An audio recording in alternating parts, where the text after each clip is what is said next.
Mister Mukherjee একটি private কোম্পানিতে ভালো চাকরি করেন। বয়স ৪৫। একদিন এক অভিজাত রেস্টুরেন্টে মুখার্জিবাবু দুপুরের খাবার খেতে বসেছিলেন। টেবিলে ভাত, তরকারি, স্যালাড চমৎকার করে সাজিয়ে দেওয়া হয়েছিল। পোলাও বিরিয়ানি নয়, সাদা ভাতই তার পছন্দ। আর চামচ নয়, হাত দিয়ে খেতেই স্বাচ্ছন্দ্য বোধ করেন। তিনি খাবারের জন্য প্রথম মুঠোটা তুলতে যাবেন এমন সময় রেস্টুরেন্টের কাঁচের দেওয়ালের দিকে তার চোখ পড়ল। তিনি দেখলেন কাঁচের দেওয়ালের ওপাশে ৫-৬ বছরের একটি হতদরিদ্র মেয়ে বিষণ্ণ চোখে রেস্টুরেন্টের কাস্টমারদের খাওয়া দেখছে। মেয়েটির শুকনো মুখ দেখে মনে হচ্ছিল দুপুরে কিছু খাওয়া হয়নি, সকালেও বেশি কিছু খেয়েছে বলে মনে হয় না।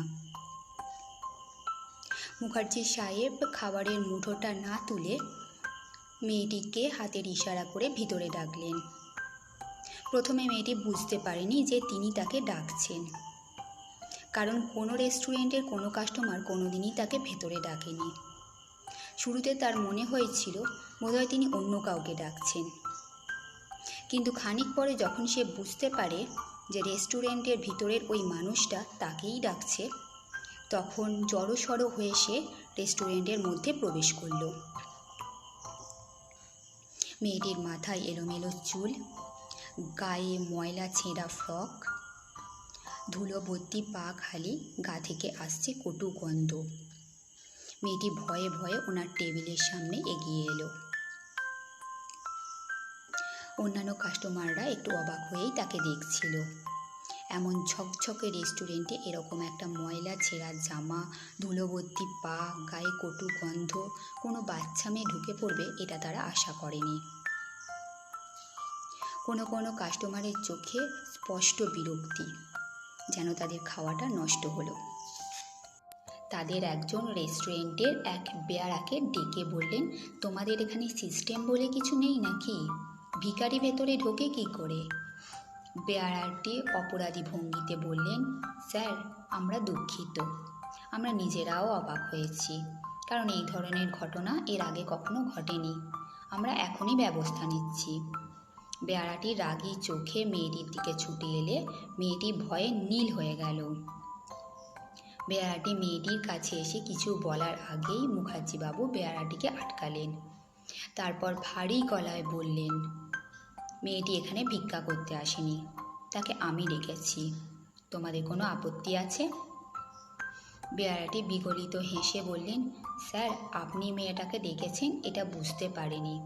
আমরা ভেবেছিলাম ও বোধহয় হুট করে ঢুকে পড়েছে। ভুল বোঝাবুঝির জন্য আমরা দুঃখিত। বেয়ারাটি চলে গেলে মেয়েটির মুখের ভীতভাব অনেকটাই দূর হলো, তবে পুরোপুরি হলো না, কারণ এমন কেতাদুরস্ত রেস্টুরেন্টে সে এর আগে কখনো ঢোকেনি। অনেকেই যে তাকে দেখে অসন্তুষ্ট হয়েছেন এটা সে বুঝতে পারছে। মুখার্জি সাহেব মেয়েটির মুখের দিকে তাকিয়ে নরম কণ্ঠে বললেন, দুপুরে খেয়েছো? জড়সড় মেয়েটি মাথা নেড়ে না বলল। তিনি তার টেবিলের উল্টো দিকে চেয়ার দেখিয়ে বললেন, বসো এখানে।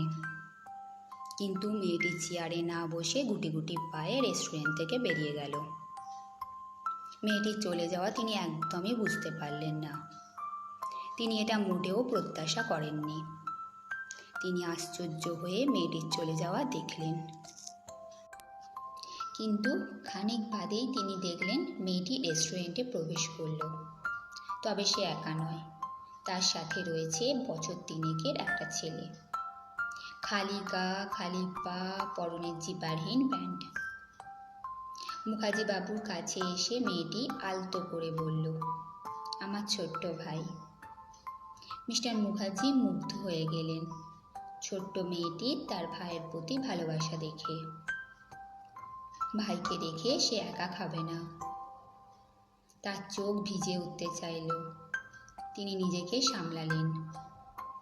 দুই ভাই বোনের দিকে তাকিয়ে বলল, তোমরা বসো। টেবিলের সামনের চেয়ার দুটোতে তারা বসল। তারা শঙ্কিত চোখে এদিক সেদিক তাকাচ্ছে। তিনি বললেন, কি খাবে তোমরা? মেয়েটি আড়ষ্ট হাতে ওনার প্লেটের দিকে ইঙ্গিত করল, অর্থাৎ তিনি যা খাচ্ছে তারাও তা খাবে। উনি বেয়ারাকে ডেকে দুই ভাই বোনের জন্য একই খাবার আনতে বলল। খানিক বাদে খাবার এলে তিনজন একসাথে খাওয়া শুরু করলো। তিনি খাচ্ছেন আর আর চোখে দুই ভাই বোনকে দেখছেন। ছোট ভাই নিজে হাতে ঠিকমতো খেতে পারে না, মেয়েটি তাই নিজে হাতে ছোট ভাইকে খাইয়ে দিচ্ছে।